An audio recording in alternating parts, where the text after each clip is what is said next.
Once upon a time, there was a monastery nestled on a remote mountain, surrounded by tranquility and serenity. Here, a wise Buddhist master resided, living a life of simplicity and enlightenment. His wisdom was as vast as the sky above, and his heart as open as the valley below. Day in and day out, he shared his wisdom with his disciples, each one eager to learn and grow under his guidance. They came to him with questions, hopes, and fears, seeking his counsel on the path to enlightenment. Amidst these seekers of truth was a young disciple, who was wrestling with a mind that seemed to have a life of its own.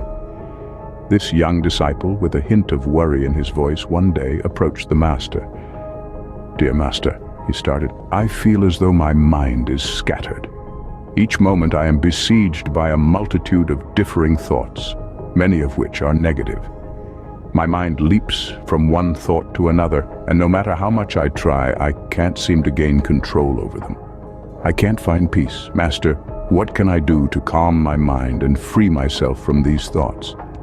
The master, in his infinite wisdom, acknowledged his disciple's concerns.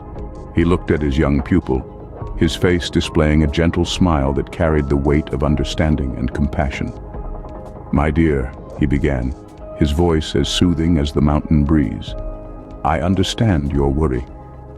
Having a multitude of thoughts is a natural occurrence for everyone. It's the nature of our minds. At times our minds can resemble a whirlpool, dragging us from one thought to the next without rest. To soothe your mind, you can start meditating daily. With consistent practice, your mind will gradually start to calm." Thus the master, with a gentle voice and a light smile, reassured his disciple that having a multitude of thoughts is natural, and suggested meditation as a solution. The disciple replied, "Master, I have tried. I go to the forest to meditate every day, but I easily get distracted and fall back into the same negative thought patterns." His voice was a symphony of desperation and determination, an echo of the struggle within his mind. "Please, Master," he pleaded, "could you offer me a mantra, a phrase of power, to help calm my mind?" The words tumbled out of him, a torrent of hope and anxiety. He had heard of mantras, those sacred utterances, and their ability to focus the mind and bring tranquility. The master, wise and understanding, nodded gently. "Dear one," he said, "what you are experiencing is quite common when one begins to meditate. The mind, like a wild horse, is difficult to tame." His voice was like a warm breeze, soothing and gentle, brushing away the disciple's worries. "But fear not," he continued, "for I will give you a powerful mantra. This mantra will serve as your anchor, your beacon of light in the stormy seas of your thoughts." The master leaned closer, his voice a mere whisper now, his words carrying the weight of ancient wisdom. He uttered the mantra, a sacred phrase known only to a select few. The disciple listened with rapt attention, his eyes wide with anticipation. The mantra was simple yet profound. It was a call to the universe, a plea for peace and tranquility. He repeated it silently, letting it seep into his consciousness, feeling its power course through him. "Thank you, Master," he said, his voice trembling with gratitude. "I will repeat this mantra during my daily meditation." His face was radiant with joy, his spirit uplifted. He knew he had been given a precious gift, a tool to navigate the turbulent waters of his mind. The disciple thanked the master for the mantra, ready to repeat it during his daily meditation. As the disciple was about to leave, the master added one last thing. "It is very important that while reciting this mantra, you never think of monkeys." The disciple puzzled over this strange instruction. Why monkeys? His mind was cluttered with thoughts already, but monkeys? It seemed so out of the blue. Yet he trusted his master and decided to follow his advice, putting aside his confusion.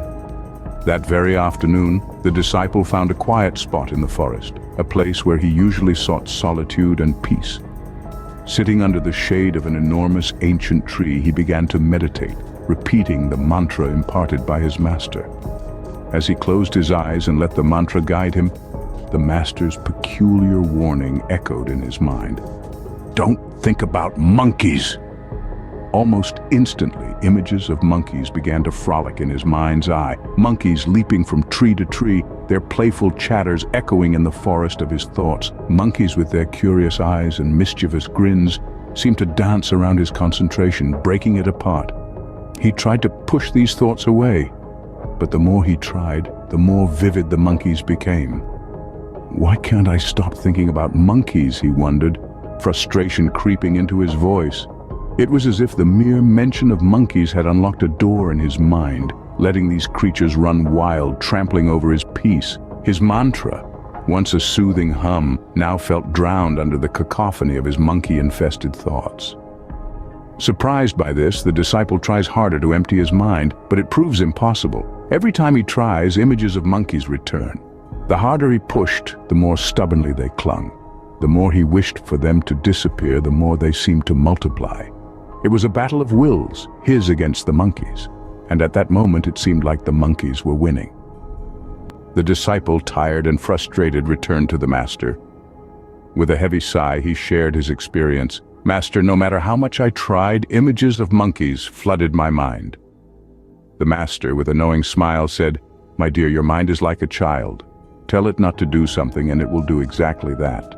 By trying to suppress thoughts of monkeys, you gave them more power. They became the forbidden fruit that your mind was naturally drawn towards." The disciple listened intently, his brows furrowing in deep thought. The master continued, "Meditation is not about forcibly emptying your mind. It's about acknowledging your thoughts, no matter how trivial or disturbing they may be, and letting them pass naturally. It's about observing without judging." The master said, "Next time, instead of trying to push away the thoughts of monkeys, simply acknowledge them and let them pass. This is the essence of meditation.